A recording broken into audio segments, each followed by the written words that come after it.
regards to nature and everything that God has created, it's about finding a space of dominion where you do best in keeping and tending the nature or the order of nature God created, and to people it's about serving the needs of men.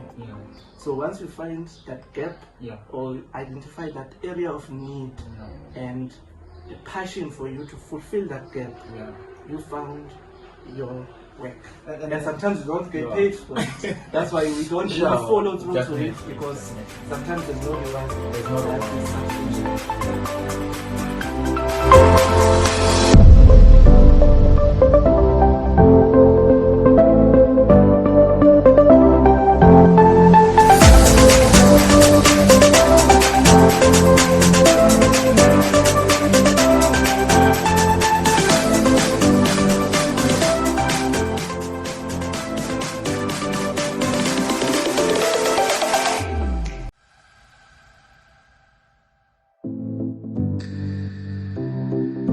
Welcome back, ladies and gentlemen. We are live here at the KMC Friday podcast.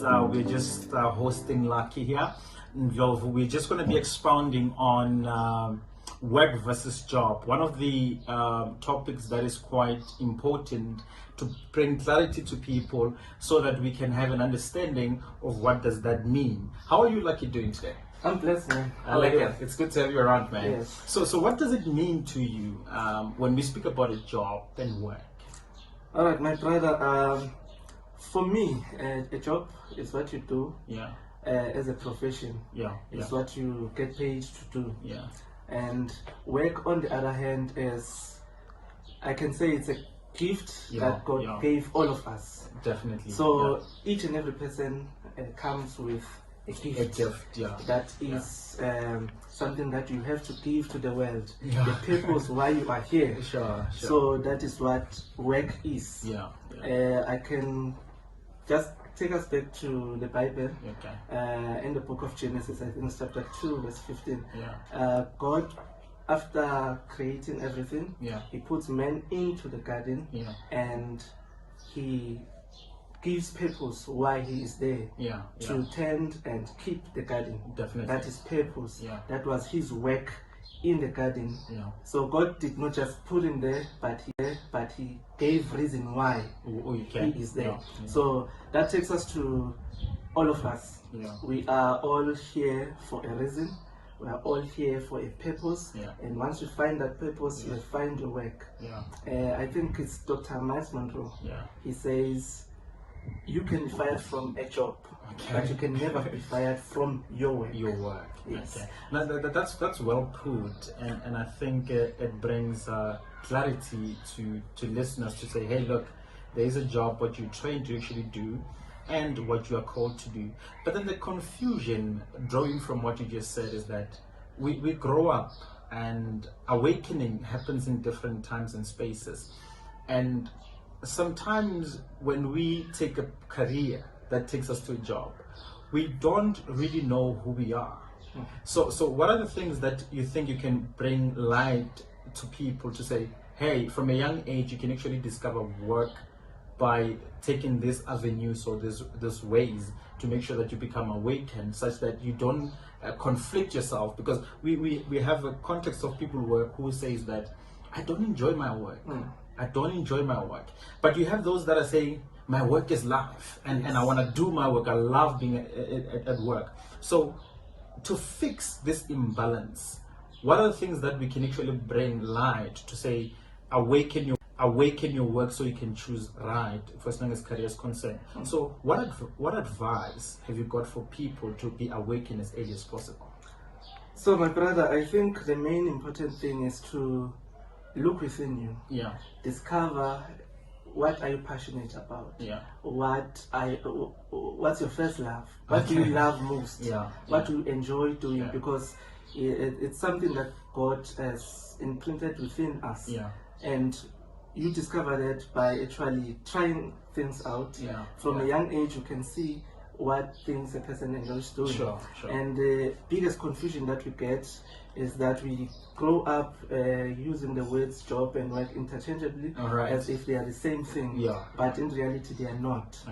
And the other confusion is that you can find your work in your job. Okay. And also you can find your work outside your job. Okay. So some people do find work in their job, love their job and love what they're doing, and most of those people you see them by, especially the thing of Blue Mondays. Okay. They enjoy their job because they found work there. They found their passion in what they're doing. They get fulfillment by doing their job. So then there's majority of the people where their job is not their work. There's no passion in what they do as a profession. So that's why you find people not doing their job wholeheartedly because it is not aligned to their purpose, it's not aligned to what they're passionate about, it's not aligned to what they love. So an advice that I can give to people is that they must follow what they love most. It's not wrong to have a job. If your job is not your work, you can still continue with your job, and after your job, focus on your work. And the other thing is that most of us, we want to get paid after doing something. And sometimes with our work, which is the gift that God gave us, it's mostly with regards to nature and everything that God has created. It's about finding a space of dominion where you do best in keeping and tending the nature or the order of nature God created, and to people it's about serving the needs of men. So once you find that gap or identify that area of need and the passion for you to fulfill that gap, you found your work. And sometimes you don't get paid for it. That's why we don't really follow through to it, because sometimes there's no reward. That is substantial. So and I like the way you're putting it. But it becomes complex and confusing in its simplicity. That you find a lot of people who are being told that, hey, you can sing, and we obviously have that as a categorical type of an item for as long as issues of work is concerned, to say, hey, you can sing, therefore glorify God, that's your work. And you find that person, from a point of feel, from a point of what God deposited in them, they don't feel that's their work. So you get a lot of times where we suffer of being victimized, to be told that you are this, you are that, and you find in reality you don't enjoy that. It's not part of your purpose. Just that it's something that you can actually be able to do.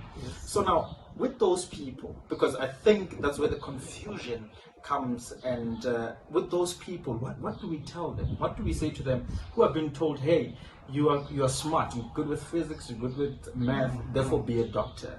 And you find that it's not really what they feel.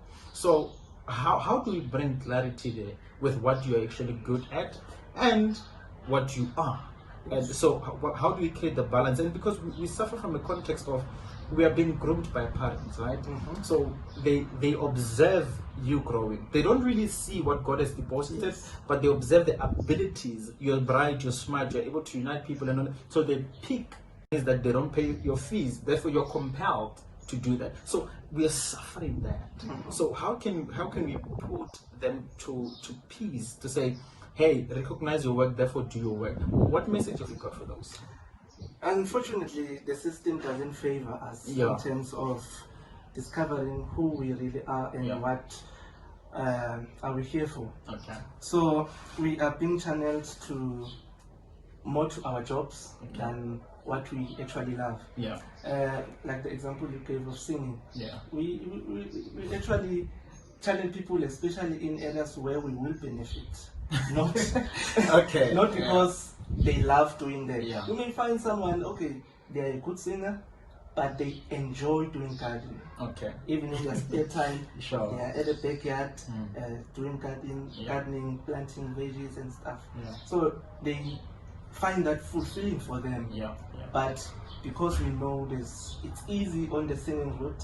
It's easy to make money, and most people benefit, especially in churches. They benefit a lot if you're a good singer. So we tend to channel people in those obvious monetary issues. So that's the biggest challenge. But I think understanding that you are unique and you are here for a purpose, and there is no one who can do what we're here to do. Yeah. I think that we need to understand that from an early age, that I'm unique, I am wonderfully and fearfully made, and out of all the more than 7 billion people on earth, there's only one me, and there's power in that. Once you discover that, you can do anything. And no one can shift you once you find what you are passionate about. And I agree with you there. And I feel at some point it is really a betrayal to God to compromise what He deposited into somebody, which is their work, because I think that everybody's work is something that will bring them wealth, not just what we call salary or wage, something that is fulfilling, because the more we live in societies of people that are fulfilled, the better society we have. We won't have people who are exposed to crime and issues and funny things that are actually happening around our societies. So societies that we have created and the norms are really compromising to really reach out to who you are. So, and then of course, I just wanted to put a conclusion to say, hey, how can we substantiate and accelerate people who have already discovered themselves and those who are really in the journey to still try and discover work, and how can they align their route of career and choice to make sure that it aligns to their work and it doesn't really conflict in that regard. So I think our systems that are in place in the whole world, whether it's church, whether it's government, our schooling system really doesn't favor work. If I may put it like that, doesn't favor work, and really it is a disadvantage, because we end up doing jobs that only pay our bills, and that's it. We live for month end. We live for month end, we end up not being fulfilled. So if we can really discover who we are and really follow through in our dreams and don't fear being different. Yes, actually go for what you love doing. Yes, you can start with your job, because really some of the things that you discover, I'm passionate on this, you need to finance those things. So a job can be a good start if you find your work in your job. Good for you. But most of us don't. And really, once you discover what you are here for, it's never too late. Even if you can discover that at the age of 40. There's examples of people that have discovered their work at a very and that for me is fulfilling, and he started small. And today we celebrate, we love KFC so much because of someone who never gave up on who they really are. So you see, so if he decided that it's too late now, I'm very old, I cannot do what I love doing, we wouldn't have KFC today. So, but what I can say in conclusion is that, especially with our generation, we have a chance, we stand a better chance to correct things for the next generation, even for our generation side. We need to break the norm that everyone must do careers that are streamlined by the government. You need to do maths, you need to know physics. Some people, that system doesn't work for them. In terms of school books, they're not good at those things. And they're good with hands, they have skills that are not taught at school. And they're not developed anyway. And when they're old, there's no funding for those skills, because they don't have papers to prove their skills. And some of these skills are a gift from God, they're natural talents. We sometimes the system fails us in our discovery of our work, because take for example someone who is very skilled, maybe playing soccer, you still have to go through a process of schooling system. Almost is you need to get sponsors. So we fail because we can't finance what we want to do, and we end up stuck in our job. So if we can change that and accept that there are people who are not called for the academic route to their self-discovery, and those who will discover their work in their job, there are those who will discover their work That's why you find people, maybe he was studying to do medicine, Yeah. but while in that process, Yeah. they discover, no, my calling is to help people, Yeah. teach people to be better, Yeah. and they end up getting the qualification but never practice as doctors. Yeah. You find them being lecturers, you find them doing other things. Yeah. Dr. Tumi, for example, Yeah. he's a qualified doctor, Yeah. but he found something that he's passionate about, Yeah. that he's really good at, Yeah. that he decided, this is what I am here to offer the world. Definitely. And it's working. Yeah. He had to quit his job, but Yeah. that's not for everyone. Sure, You know, sure. because some of the work that we do, that we are here to bring to the world, Yeah. doesn't pay. Yeah. We do it for our fulfillment Sure. of our purpose. Yeah. Because everything is purpose. It must be purpose-led, Yeah. purpose-driven.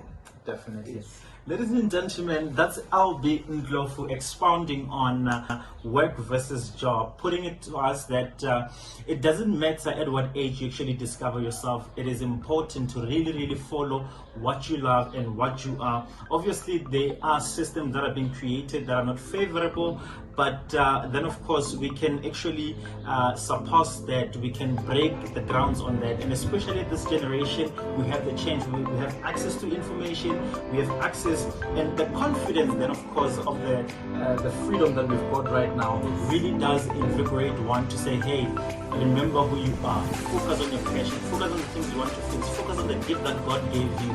Thank you very much, Lucky, to have you around, and hopefully ladies and gentlemen will hear your view about this. Just keep on being with us. KMC, maximum impact, nothing but the truth. Thank you for having you around.